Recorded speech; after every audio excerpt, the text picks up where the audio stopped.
రాష్ట్రంలో అత్యధికంగా ముస్లింలు ఉన్న లోక్సభ నియోజకవర్గం హైదరాబాద్. ఇక్కడ ప్రతిసారి పోలింగ్ తక్కువగా నమోదవుతుంది. ఈసారి ఓటింగ్ పెంచేందుకు మజ్లిస్ ప్రత్యేక చొరవ చూపిస్తోంది. యువత ఓటు వేసేలా దృష్టి సారిస్తోంది.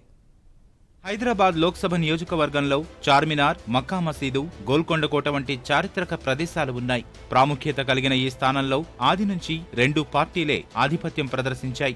మొదట కాంగ్రెస్ సత్తా చాటగా ప్రస్తుతం మజ్లిస్ హవా కొనసాగిస్తోంది. హైదరాబాద్ లోక్సభ పరిధిలో 19,59,490 మంది ఓటర్లు ఉన్నారు. వీళ్లలో 60% మంది దాదాపు 11,75,000 ముస్లిం ఓటర్లు ఉన్నారు. ప్రతి ఎన్నికల్లోనూ ఇక్కడ పోలింగ్ 60 నుంచి 70% మధ్యలోనే ఉంటోంది.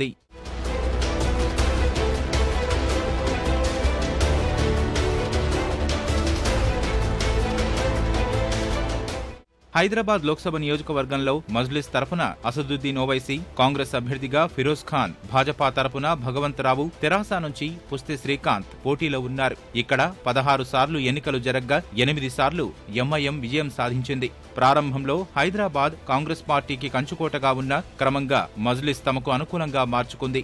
1957లో మొదటిసారిగా వినాయకరావు కాంగ్రెస్ పార్టీ నుంచి పోటీ చేసి విజయం సాధించారు. 1962, 67లో గోపాల సుబ్బకృష్ణ మేల్కోటి హస్తం ఎంపీగా గెలుపొందారు. 1971లో గోపాల సుబ్బకృష్ణ మేల్కోటే తెలంగాణ ప్రజాసమితి తరపున విజయ బావుటా ఎగురవేశారు. 1977, 80లో కెఎస్ నారాయణ కాంగ్రెస్ తరపున జయకేతనం ఎగురవేశారు. 1984లో సలావుద్దీన్ ఓవైసీ స్వతంత్ర అభ్యర్థిగా గెలిచారు. ఆ తర్వాత 1989, 91, 96, 98, 99లో వరుసగా 5 సార్లు సలావుద్దీన్ ఓవైసీ విజయం సాధించారు. 2004, 2009, 2014లో అసదుద్దీన్ ఓవైసీ వరుసగా 3 సార్లు గెలుపొందారు.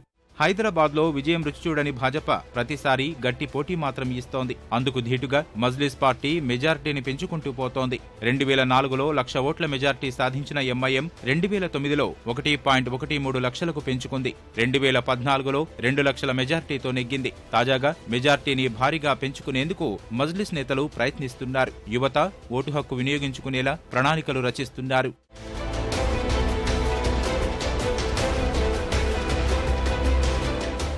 కొత్తగా నమోదైన ఓటర్లపై ప్రత్యేకంగా దృష్టి సారించిన మజ్లిస్ నేతలు పాత బస్తీలో మహిళల ఓటింగ్ శాతం తక్కువగా నమోదవుతుందని గుర్తించారు. మహిళా ఓటర్లను చైతన్యపరిచేందుకు సమావేశాలు నిర్వహిస్తున్నారు. కళాశాల విద్యార్థులతో ఎంఐఎం మరో వినూత్న కార్యక్రమాన్ని చేపట్టింది. టాక్ విత్ అసదుద్దీన్ పేరుతో కళాశాల విద్యార్థులతో ముఖాముఖి నిర్వహిస్తోంది. మజ్లిస్ అధ్యక్షుడు పాదయాత్రలు చేస్తున్నారు. ఇవన్నీ తమ మెజార్టీ పెంపునకు దోహదపడతాయని ఎంఐఎం నేతలు భావిస్తున్నారు.